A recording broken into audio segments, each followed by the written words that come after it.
Welcome to solverfy. In this question, we are given this situation. So there's an automobile that's moving to the left, okay, at 60 kilometers per hour. And then the rain is falling vertically, okay, with some speed VR, okay, and then the passenger in the automobile observes that the raindrop is making an angle 30 degrees with the horizontal. So we want to find a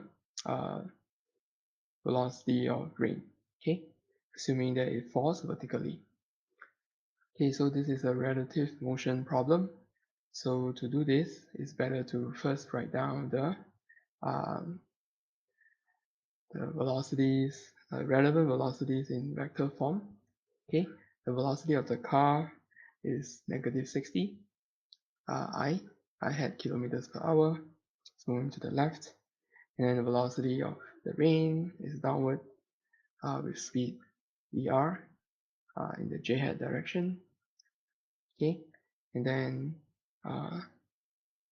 the velocity of rain relative to the car.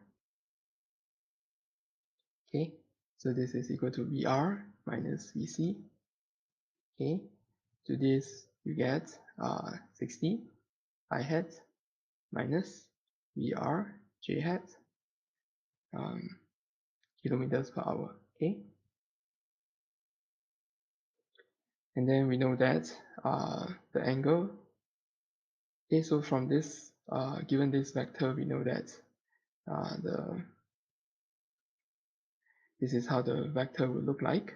Okay, and then we are given that this is 30 degrees. Okay, so tangent 30 degrees is going to be VR divided by 60. Okay, so VR is 60 tangent 30 degrees. You calculate this, you get 34.6 kilometers per hour. Okay, so this is a magnitude of the velocity of the rain. Okay, and then we know that it's downward. So, and that's all for this question.